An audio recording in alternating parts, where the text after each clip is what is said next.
Putin is mobilizing his society because he sees war as a tool, as a mechanism to radically reshape the people in Russia. Okay, so think of a metaphor. Okay, you're fat, and you're like, okay, how do I get fit? How do I get trim, right? You go to the gym, and you work out.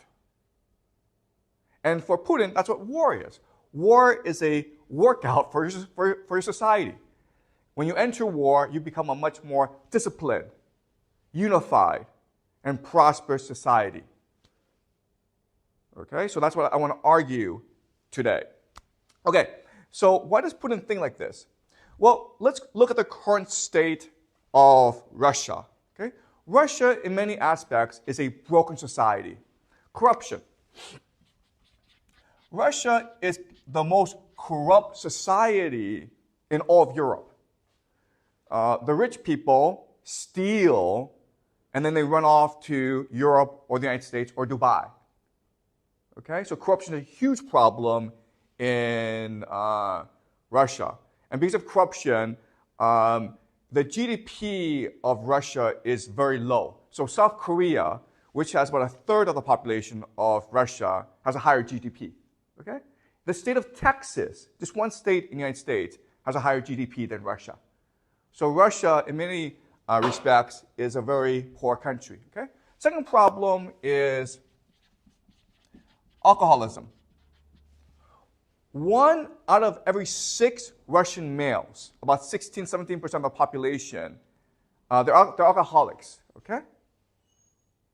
It's a disease. They have the disease of alcoholism.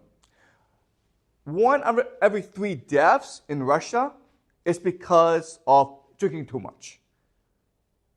And because of alcoholism, the rate of young men dying is just increasing and increasing, okay?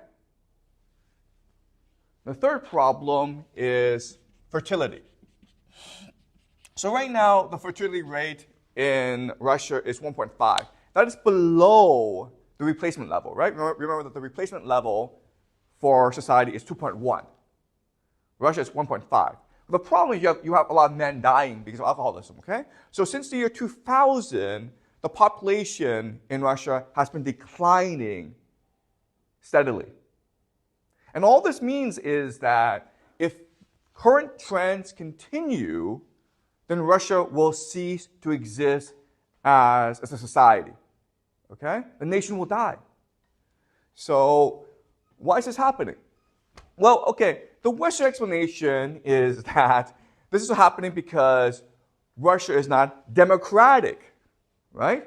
If you had full democracy and you unleash the human potential of your people, then Russia will prosper. But Vladimir Putin, has a different explanation. Okay? His explanation is that this is happening in Russia, okay? Corruption, alcoholism, and low fertility, because Russians have been lied to, deceived, and manipulated by Western civilization. Western civilization preaches the gospel of liberal democracy, of freedom, of human rights, of consumerism. And these are all lies. They're hypocrisies that have fooled the Russian people and have corrupted the Russian soul and destroyed Russian civilization.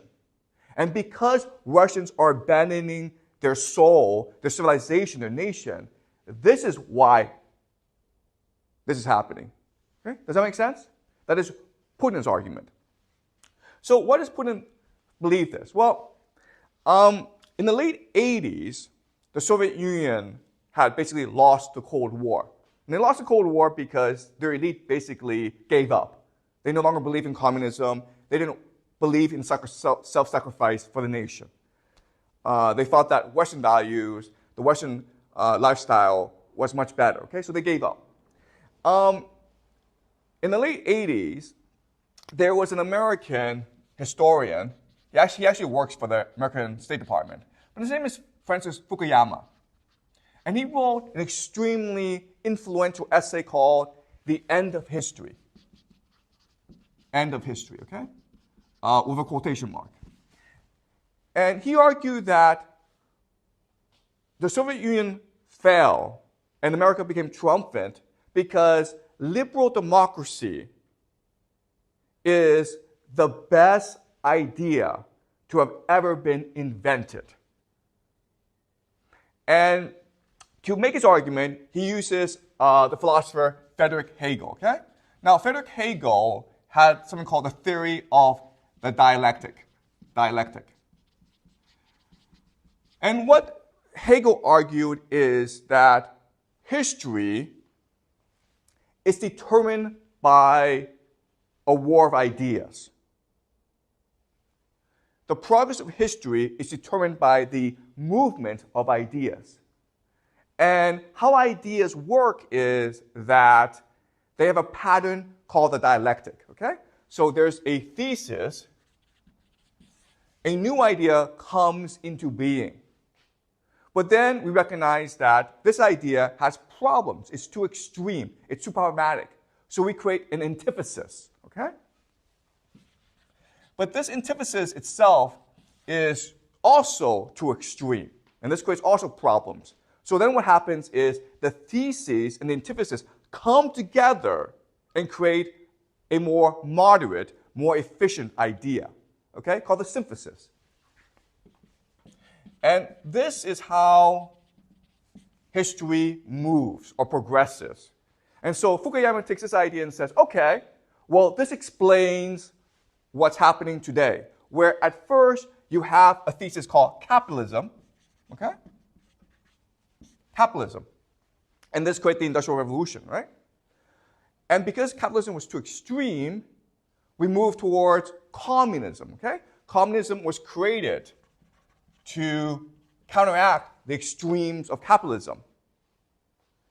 But communism itself is too extreme, so then we move towards the middle, which is the right idea, which is called liberal democracy.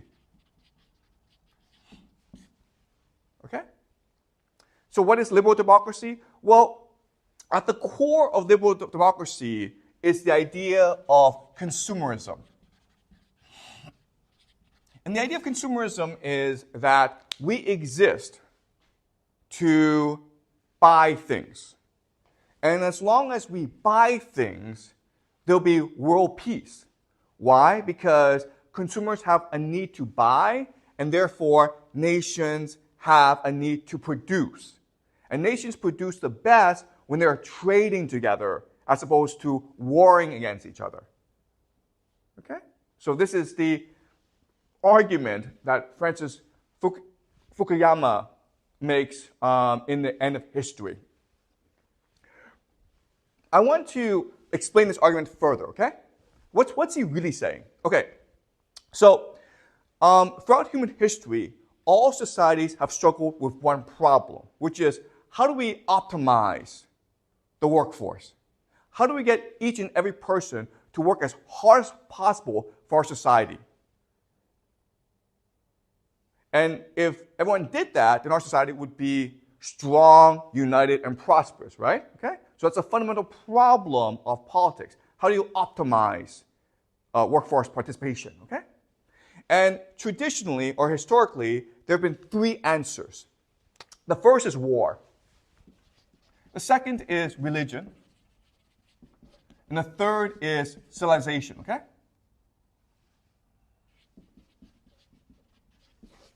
Now, as you can understand, these three things work because they give structure,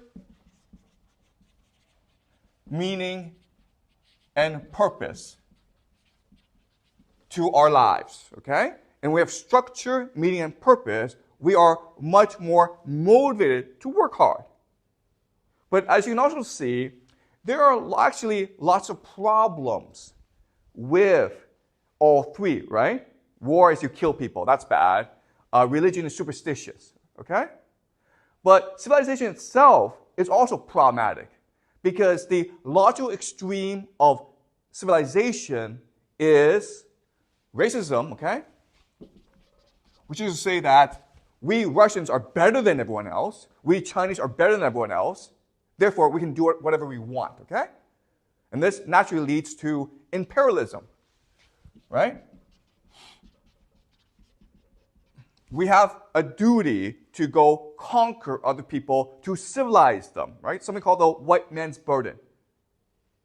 And this leads to fascism, okay? Okay? War and conquest are the ultimate good. So historically, war, religion, and civilization have given people structure, meaning, and purpose, but they create a lot of problems. They create suffering and war and pain, okay? So, but over time, what has happened is that all of them, over time, have become much more abstract.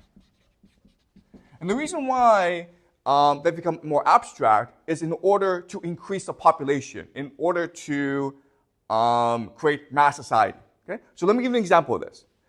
The earliest religions in humanity have been polytheistic. Okay? And the gods themselves were very much like humans. So think of the Greeks, okay? Zeus, Athena, Hera. Okay? It was a polytheistic society, and they were very much like humans.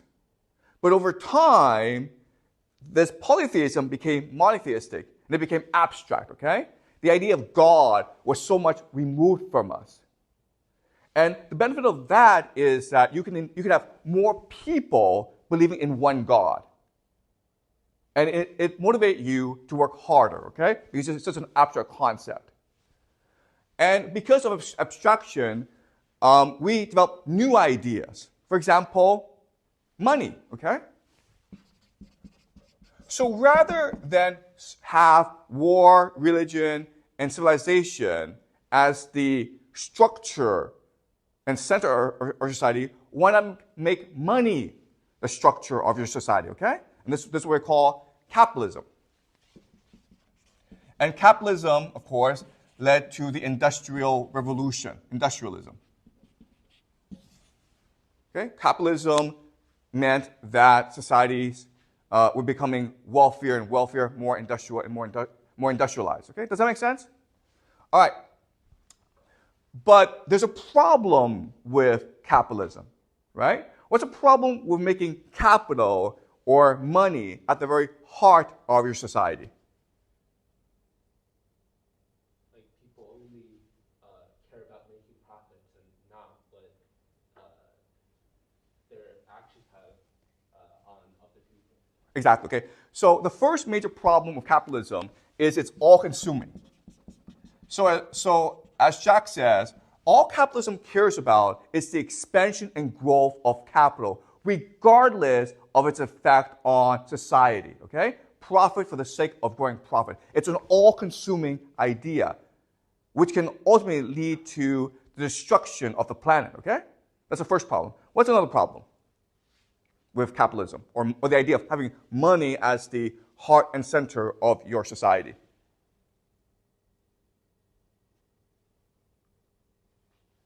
Anyone?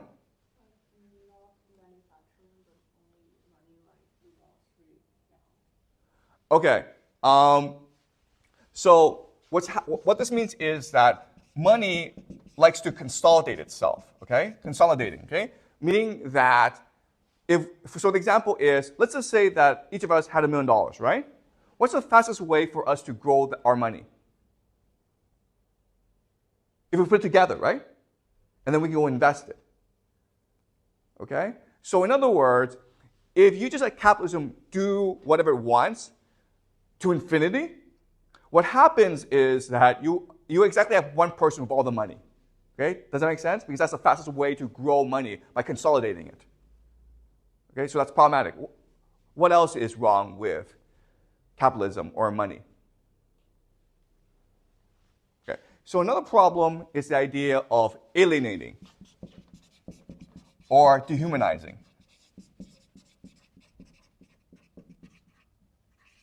Okay?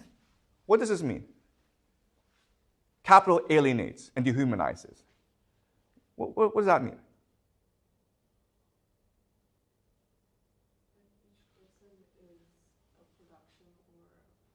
Exactly, okay. You as a person cease to be human, right? To be a human is to be a complex, multifaceted individual who likes to create and love. But in capitalism, you're only your production value, you're only the amount of money in your bank account, okay? Does that make sense? All right? So for all these reasons, capitalism is really bad. There are actually more reasons, okay? So Karl Marx, in his Communist Manifesto, points out all these problems of capitalism, and he proposes a solution, which is, okay, rather than make money at the heart and center of your industrial society, make the worker the heart and center of your society, okay? So he makes this argument. But what's very revolutionary or prescient about his argument is this is a natural cycle, okay? This is part of the Hegel cycle where capitalism comes along and communism will be the natural evolution of capitalism. Okay, why? Okay, so let's do the thought experiment, okay? Let's do this thought experiment where your parents have died and now you're working in a factory in order to survive. How do you feel about this? Your parents have died, there's no one to support you, so at age 16, 17, 18, you have to go off to a factory to make money for yourself. So how do you feel about this? Are you happy about this? How do you feel? It's pretty depressing. Depressing and lonely and probably makes the person bitter. yeah, exactly. Okay, you're bitter and you're depressed. Okay, you're alienated. So then, what do you do? Then what do you do?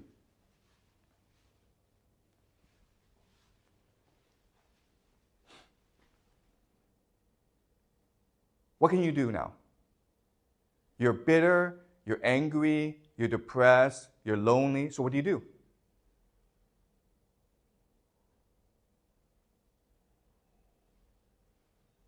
Okay, you start to think about why this is the case, right? You start to have a political consciousness. Okay, what Marx calls political consciousness. From this alienation of the worker, workers will start to develop a political consciousness, right? They're like, why is this happening? Why has the government abandoned me? Why has society abandoned me? What can I do about this, okay? So then what happens? That's exactly right. You want change, right? And how do you enact change? Try to spread your ideas. Yes, okay. You spread your ideas and you organize, right? And when you organize, what do you realize?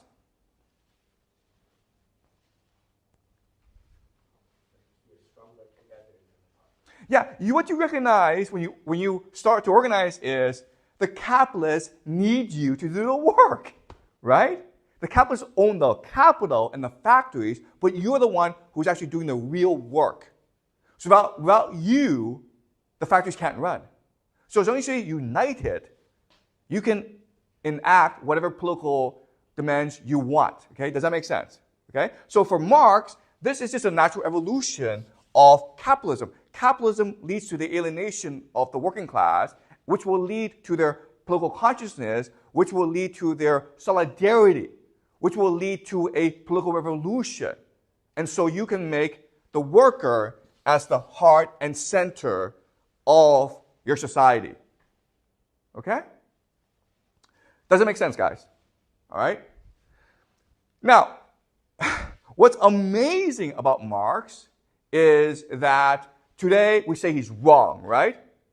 Communism happened in the Soviet Union, it happened in China, but it didn't happen in Europe and in the United States, where Marx said it would happen first because Germany was more industrialized than Russia or China. Okay? Does that make sense? That's what we say. But if you think about it deeply, Okay? Marx was right. After World War II, every society, every industrial society, to some extent, adopted the ideals of communism. Okay, does that make sense? Okay, we call this socialism and not communism, but basically it adhered to the thinking of Marx, which is to make the worker the heart and center of your society. And why did they do that after World War II? Exactly, okay? Because workers create value. Okay? Money doesn't create any value. Money just creates more money. It's speculative. But the workers create value. They're productive. And therefore, you have to treat your workers properly. So in America and in Europe, workers became the heart and center of your society. And the workers, through unions, could demand political reforms. And so all of society was geared towards making the lives of the middle class, the working class, better, okay? That's why you had excellent healthcare, great public schools, cheap universities. Okay? So the 50s and 60s and 70s was basically the peak of society for the working class. But in the 80s, we start to change this. Why? Why would we want to change the system? It's a great system, right? Marx is right. Having the worker as the heart and center of your society, as the central organizing unit of your society, makes a lot more sense than having money as the heart and center, okay? But starting in the 80s, we start to go back to money. Why?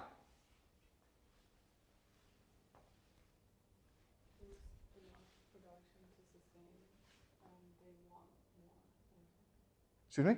Like they have the production necessary for society, so they want more. Like, who wants more? Yes, exactly. Okay. So what happened in the 80s is something called the revolt of the elite. Okay? In other words, the problem with having a society based on the worker is it becomes too egalitarian, too equal, right? But if you're like the elite, you don't want equality, you want difference. You want to have power and money in your hands. Does that make sense? So the revolt of the elite happened in the 80s, and this is what we call in the United States the Reagan Revolution, okay? The Reagan Revolution. The beginning of neoliberalism, free market capitalism. And in Britain, it was called Thatcherism, okay? Margaret Thatcher, the Thatcher Revolution.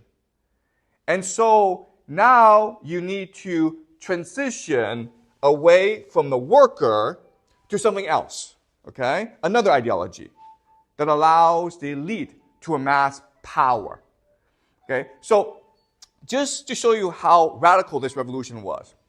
In the 1970s, okay, if you were a CEO, the head of a company, okay, you were making on average $1 million a year. That's pretty good, right? That's really good money. And that $1 million was more than 20 times the worker. Okay? And that's pretty reasonable. Today, the average CEO in the United States makes $20 million a year. And that is 200 to 300 times more than the average worker in the company. Okay, does that make sense? So, in the 80s, inequality started to explode, right? And so they were transitioning from the worker to a new organizing unit called the consumer. Okay? So they needed to destroy the working class, the middle class. And the way they did it was by introducing a new concept called the consumer, okay? So in the 50s, 60s, and 70s, the government promised you a good job. If you were a member of a society, if you were a citizen, I promise you a good job that you would have for the rest of your life, okay? So in the 80s, the government said, I promise you that you have low prices and a wide selection of goods.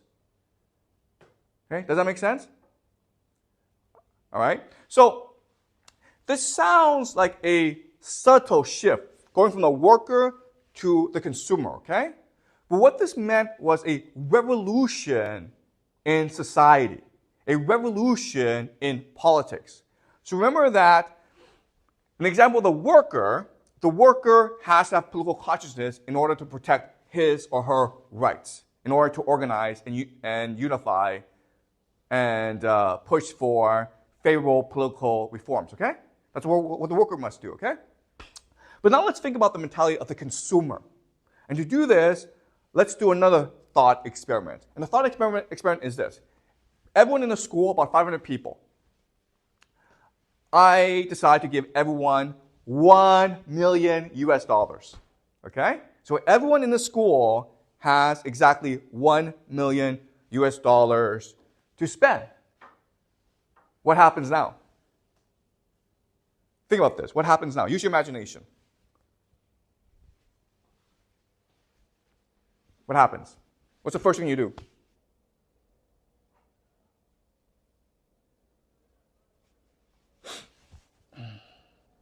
What's the first thing you do? I've given you $1 million. What do you do with it? Well, the first thing you do is buy something, right? What do you want to buy? $1 million is a lot of money. What do you want to buy, Nab? You buy a house, right? That's great. That's a great purchase. Then what do you do? Then what do you do? I try to convince my classmates to give me money. Okay. First thing is Nab buys a house. Then what does he do? Excuse me? Buy furniture. Then what does he do? There's something that he must do that's very important. What does he buy the house? What does he want to do? He wants to take pictures and post it on social media, right? So everyone sees it on social media. Then you see this. Nab has this huge house in Beijing with lots of fancy furniture. What do you do now? You also want to buy a house. But what kind of house? A bigger house, right? And then what do you do? You also post pictures, okay? Then how do other people feel? You think this is funny, okay? But this happens all the time. So very quickly, what happens in the school? We all spend our money. And you all spend your money, and you all go into debt, right? Because you're in competition with each other to buy the biggest thing. And $1 million is a lot of money, but it's not enough to buy everything, right? So you go into debt. You borrow more money to buy more things. And then what happens?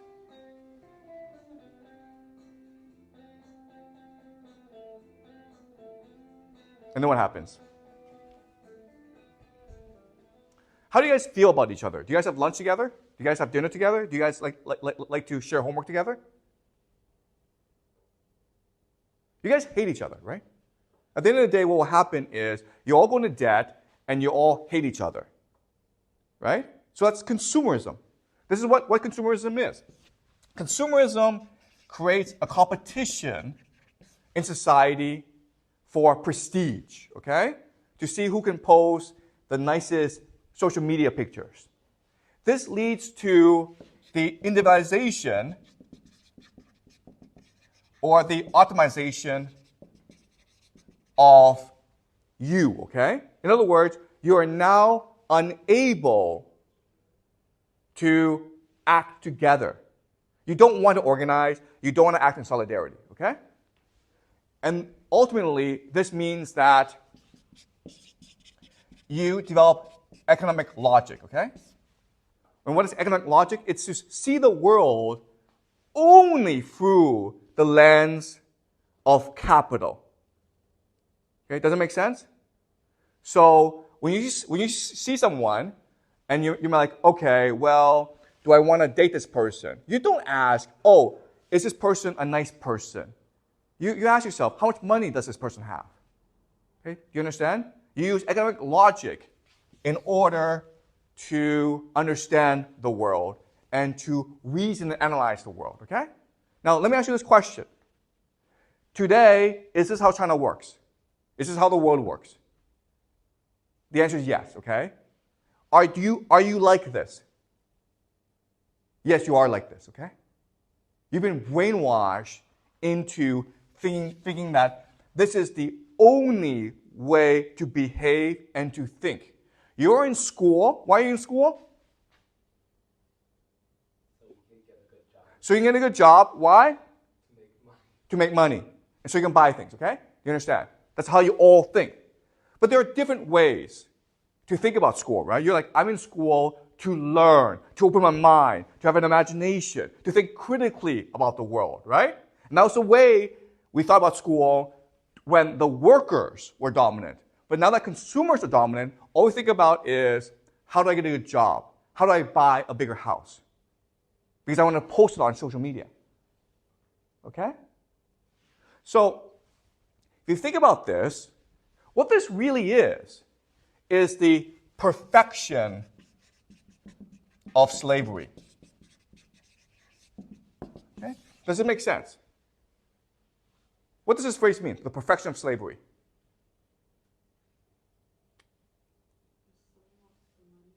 Yeah, you become a slave of the money, but what? Why is this perfect? We don't even realize it. Yes, okay? You understand? If you're a slave, you rebel, right? But if you don't know you're a slave, and you like this, you choose this, then you will never rebel, okay?